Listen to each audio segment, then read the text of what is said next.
bertindak seperti tidak ada yang terjadi. Hanya memakai celana pendek merah. Masuk ke toilet untuk mandi. Lalu ke belakang, perkosa wanita ini. Jeritannya bergema di seluruh ruangan. Zhang Zongqing adalah cewek malam. Awalnya dia tidak ingin melakukan pekerjaan ini. Dari setengah tahun yang lalu, di kota mulai muncul kasus cewek malam hilang. Tetapi berpikir ke anak dan sang ayah udah tua punya dia. Terpaksa dia harus melakukan pekerjaan ini. Malam itu, bos memberi tugas untuk dia. Dia pergi ke tempat janjian dulu menunggu tamu ya datang. Sangat cepat, satu pria memakai kacamata menuju ke tempat dia. Setelah cek semua informasi, Zhang Zongqing naik ke mobil punya pria itu. Di mobil, pria itu bertanya ke dia tahu gak kasus cewek malam hilang. Zhang Zongqing sudah lewat setengah tahun lebih. Dalam hati juga tidak begitu takut lagi. Setelah masuk ke dalam rumah pria itu, dia ambil tali dan taruh di depan Zhang Zongqing. Dan tanya apakah dia suka SM. Zhang Zongqing melihat pria ini. Samar-samar memikirkan orang terakhir. Yang rekan dia Xiao Mengxiang sudah bertemu. Dia ambil alasan ingin masuk ke toilet lalu menelepon ke bos dia, Kakak Ming untuk minta tolong.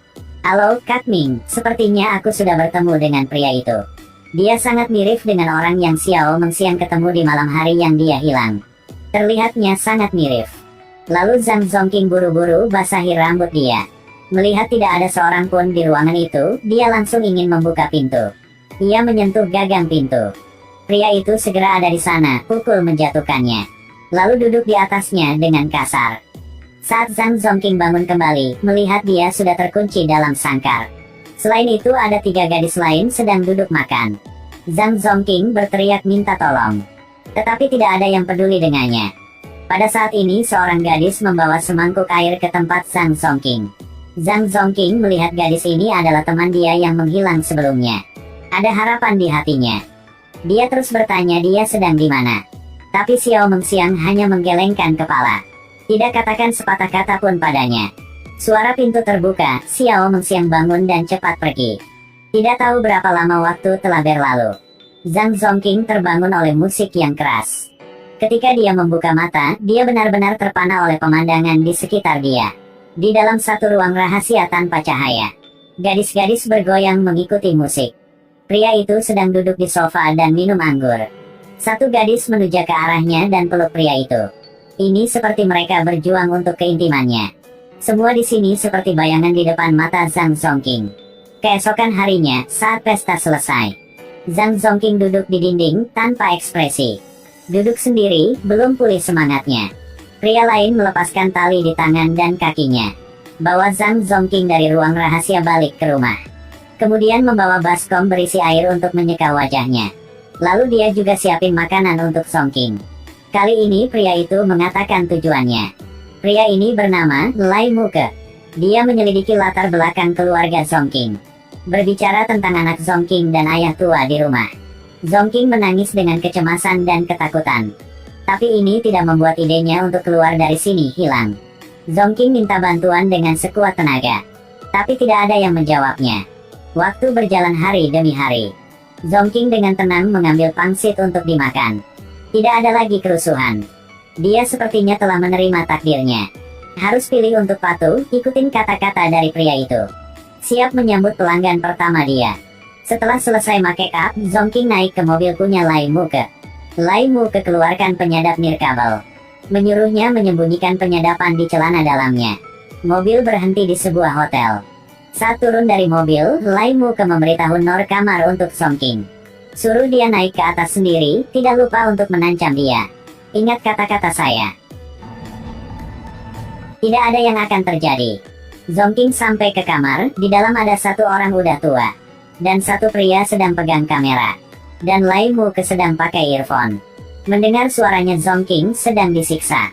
Setelah masuk ke mobil, Zongqing kasih uang hasil tadi untuk Lai Muke. Hari itu Lai Muke antar Zongqing pulang ke rumah. Saat Zongqing melihat ayah sedang makan roti yang sudah kering, air mata jatuh terus-menerus. Zongqing beli makanan isi penuh kulkas di rumah dia. Lalu ikut Lai Muke keluar dari rumah. Di jalan, dia teriak minta tolong sama orang lewat. Mereka berhenti dan mencoba lihat. Tidak mengerti ada masalah apa. Lai Muke cari alasan jika dia dan istri sedang berantem, lalu antar Zhang Zongqing pergi dari situ. Zhang Zongqing kehilangan kesempatan untuk menyelamatkan hidup. Lai Muke marah bawa Zhang Zongqing ke satu gua yang ditinggalkan. Keluarkan palu dari bagasi mobil. Mendorong Zhang Zongqing jatuh ke bawah. Lai Muke pegang palu mata mengungkapkan kilatan jahat. Dia ingin menghancurkan dagu Zongqing. Zongqing teriak mohon Lai Muke maafkan dia. Dan berkata tidak akan minta tolong ke siapa lagi. Setelah masalah ini, Zongqing ikutin semua kata-kata pria kejam ini. Tidak mau melawan lagi. Lai Muke mundur ke belakang berapa langkah. Ambil HP dan ancam Zongqing. Jika masih mau lawan, dia akan membunuh Zongqing dan anaknya. Zongqing melihat foto anak tersayang punya dia lewat layar HP. Dia menangis lagi. Zongqing dilihat jeruji besi dingin di ruangan tanpa cahaya. Di detik itu, dia juga memahami bahwa kenapa 3 gadis yang ada di sini terima semuanya seperti itu. Siksaan yang berkepanjangan dan ruangan tertutup ini membuat para gadis kehilangan akal untuk melarikan diri dari sini. Dia mulai terima kenyataan. Di ruangan itu, musik mulai diputar. Zhang Zongqing bergabung dengan orang lain. Tubuhnya bergoyang mengikuti musik, seolah-olah menyatakan keputusasaan dia. 9 bulan telah berlalu. Zhang Zongqing dan gadis lain melihat seperti boneka. Terserah diatur kayak apa sama orang lain. Hari itu, Zhang Zongqing sedang sama tamu. Setelah selesai, pria ini mengatakan beberapa patah kata padanya. Ini menghidupkan kembali niatnya untuk melarikan diri punya Zongqing. Zongqing tahu jika Lai Muke sedang menguping biar tahu ada apa di dalam. Kemudian ambil pena dan kertas untuk menulis pesan yang meminta bantuan. Kasih tahu pria itu jika dia diculik. Tetapi tamu ini pikir gadis ini hanya bercanda. Suruh Zhang Zongqing cepat keluar dari sini. Lai Muke mendengar tamu itu mengusirnya. Dia pikir Zhang Zongqing dilecehkan. Dia masuk ke dalam kamar memukul tamu tanpa henti. Lalu bawa Zhang Zongqing keluar dari situ. Zhang Zongqing langsung taruh uang jual diri ke dalam laci. Di jalan Lai Muke henti mobil untuk Zhang Zongqing beli es krim. Zhang Zongqing tahu pasti Lai Muke sedang cek dia. Jadi dia masih patuh. Malam itu, Lai Muke tidak bawa Zongqing balik ke ruang rahasia lagi. Tapi antar Zongqing ke rumah dia. Suruh Zongqing tidur dengannya. Di hari berikut, pria itu antar Zongqing balik ke ruang rahasia. Di dalam ruang itu, satu gadis cemburu sama Zongqing. Tanya kepada Zongqing kenapa berani mancing Lai Muke. Zhang Zongqing hanya diam dan tidak omong apa-apa.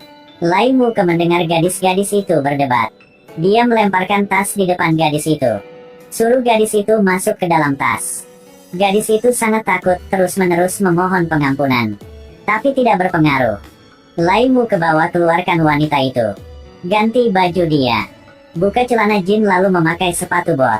Memakai celemek yang digunakan untuk menyembelih babi. Dan kemudian berulang kali memukuli wanita di dalam tas dengan tongkat. Jeritan gadis itu bergema di telinga Zongqing.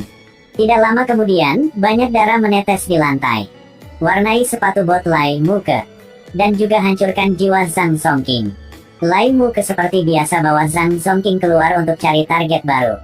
Setelah Zhang Zongqing masuk ke dalam hotel, dia baru ingat jika Lai Muke tidak memakai earphone. Lalu dia ambil penyadap keluar. Dia tidak pergi ke kamar yang ada tamu sedang menunggu. Bergegas lari keluar dari hotel itu sampai ke jalan raya. Lai Muke merasakan ada yang tidak beres. Dia langsung masuk ke dalam hotel untuk mencari. Tetapi di jalan waktu itu sudah tidak ada sosok Zhang Zongqing lagi. Zhang Zongqing sampai ke suatu tempat main dia. Pinjam HP gadis itu dan menelepon polisi. Halo, ada orang culik saya. Ada orang mau culik saya. Nama saya Zhang Zongqing. Saya sudah berhasil melarikan diri, sekarang saya sudah di luar. Pria itu selalu ikuti saya. Kami terkunci di pemandian nomor 88 Jalan Fengdong. Di dalam masih ada 2 gadis lagi. Setelah selesai dia lari kembali ke rumah. Saat buka pintu dia melihat jika ayah jatuh dalam genangan darah. Dan pembunuh Lai Muke ini duduk di kursi roda punya ayahnya menunggu dia kembali. Zhang Zongqing menangis. Ketakutan telah menguasainya. Dia hanya berdiri diam di situ. Akhirnya Zhang Zongqing ditangkap dan balik ke ruang rahasia itu. Orang sedang menunggu Zhang Zongqing saat ini adalah Lai Muke. Dalam suasana hati yang ingin membalas dendam. Seperti biasa Lai Muke pakai celemek lalu pakai sepatu bot. Zhang Zongqing diikat dalam kantong itu. Berpikir kembali ke kehidupan ketika ayahnya masih hidup. Dia tidak bisa berpikir apa lagi. Dia sudah sangat ketakutan.